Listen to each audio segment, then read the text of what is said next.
আচ্ছা, আপনি কি জানেন এমন একটি পুষ্টি উপাদান আছে যা বেশিরভাগ মানুষই পর্যাপ্ত পরিমাণে খান না।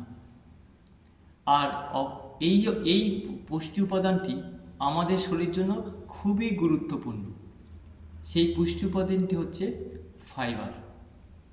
আজকে আমরা জানব ফাইবার কি, ফাইবার কেন দরকার, ফাইবার আমাদের শরীরে কি কাজ করে এবং ফাইবার কোন কোন খাবারে বেশি পাওয়া যায়।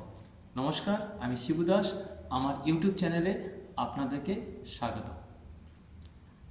চলুন জানা যাক ফাইবার সম্পর্কে। ফাইবার কি?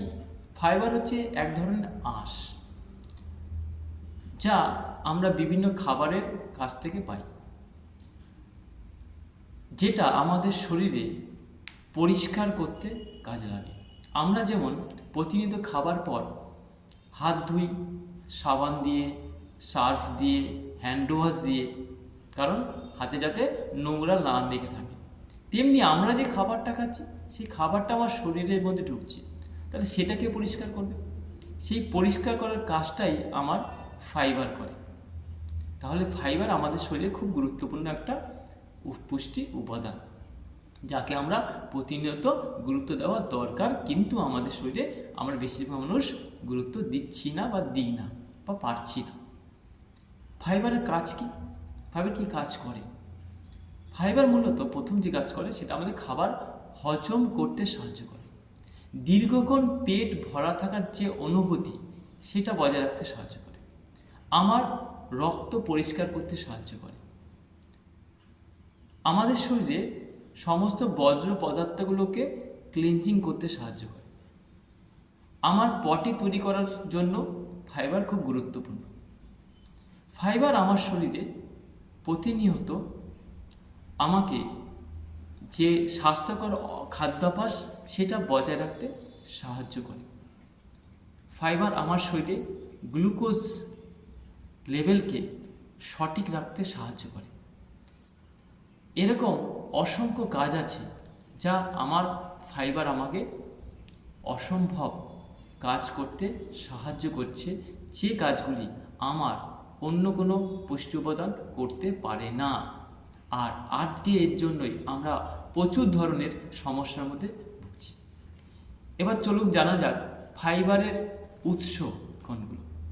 সচরাচর আমরা আজ থেকে প্রায় 30 বছর, 35 বছর, 40 বছর আগে আমরা ফাইবার সব থেকে বেশি পেতাম তিনটে জায়গা থেকে। এক হচ্ছে আমার ভাত থেকে, এক হচ্ছে আমার রুটি থেকে, আর একটা শাকসবজি থেকে। কিন্তু আজকের দিনে আমাদের রুটি এবং ভাত তার চরিত্র পরিবর্তন করেছে, যেখান থেকে ফাইবার পাওয়া যায় না বলেই বলা যায়। এবং আমাদের শাকসবজি, যেখান থেকেও আমরা রাসায়নিক পদার্থ, কীটনাশকের ভয়ে আমরা খোসাগুলোকে ফেলে দিই। তাই আমরা ফাইবার বেশিরভাগ মানুষই একেবারে কমই যায় শরীরে। তাহলে আমরা ফাইবার কোথা থেকে পাওয়া যেতে পারে?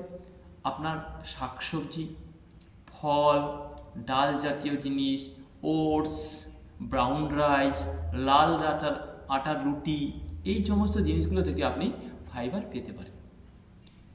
আবার জানা যাক ফাইবার কতটা প্রয়োজন। আপনার শরীরে প্রত্যেক দিন কমপক্ষে 25 গ্রাম ফাইবার প্রয়োজন।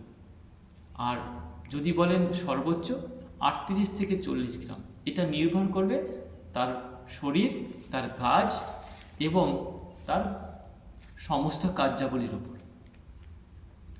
তাহলে আমরা ফাইবারকে খুব গুরুত্ব সহকারে দেখতে হবে। এবার একটা সতর্কতা আপনাদের অবশ্যই জেনে রাখা দরকার, যে ফাইবার শুধুমাত্র নিলে হবে না। ফাইবারকে সঠিকভাবে ডাইজেস্ট করতে গেলে, ফাইবারকে কাজ করতে গেলে জলে খুব গুরুত্বপূর্ণ। যদি ফাইবার আপনি প্রত্যেক দিন ফাইবার নিচ্ছেন, জল কম যাচ্ছে, তাহলে আপনার ফাইবার কাজ করবে না। তাই ফাইবার বাড়ানোর সাথে সাথে জলের পরিমাণও বাড়াতে হবে। আমরা সাধারণত কি ভুল করি? আমরা ফল খাই, বেশিরভাগ মানুষ ফলের রসটা খায়, অর্থাৎ ফলের জুস খাচ্ছে, রস খাচ্ছে। সব থেকে বেশি আপনি ফাইবার পেতে পারেন ফলের রস না খেয়ে গোটা ফলটাকে চিবিয়ে খান, তাহলে আপনি বেশি ফাইবার থাকবেন। আমরা প্রতিনিয়ত এই ভুলটা মানুষ করে থাকি। তাহলে আজকে আমাদের কাছে চ্যালেঞ্জ একটাই, যে প্রত্যেক দিন আমার খাবার টেবিলে প্রতিটি খাবারের প্লেটে আপনার ফাইবার সমৃদ্ধ খাবারকে যোগ করুন।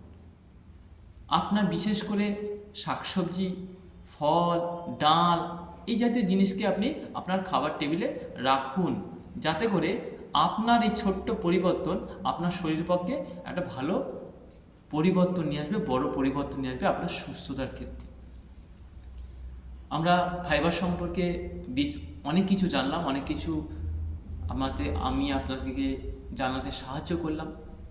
আমার এই ভিডিও যদি আপনাদের ভালো লাগে তাহলে অবশ্যই লাইক করবেন, অন্যের উদ্দেশ্যে শেয়ার করতে পারেন এবং আমার পাশে থাকার জন্য আমার চ্যানেলটি সাবস্ক্রাইব করবেন। পাশে থাকা বেল আইকনটি আপনি ক্লিক করে রাখতে পারেন। আমার ভিডিও আপলোড করার সঙ্গে সঙ্গে আপনার কাছে নোটিফিকেশান চলে যাবে, আপনি বিভিন্ন ভিডিও আপনি প্রথমেই দেখতে পাবেন। অবশ্যই আপনি কমেন্ট করুন যে প্রত্যেক দিন আপনার খাবার টেবিলে, খাবার প্লেটে ফাইবার সমৃদ্ধ খাবার আপনি কোনটি রাখছেন, এটা কমেন্ট করে জানান। এবং স্বাস্থ্য সম্পর্কিত আরও তথ্য জানতে আমাকে আপনারা লিখতে পারেন, আমি সেই মতো আপনাদের ভিডিও দেওয়ার চেষ্টা করব। ধন্যবাদ, ভালো থাকবেন। আমি শিবু দাস। পরবর্তী ভিডিওতে আপনাদের সকলের সাথে দেখা হবে। আপনারা ভালো থাকবেন, সুস্থ থাকবেন, সচেতন থাকবেন।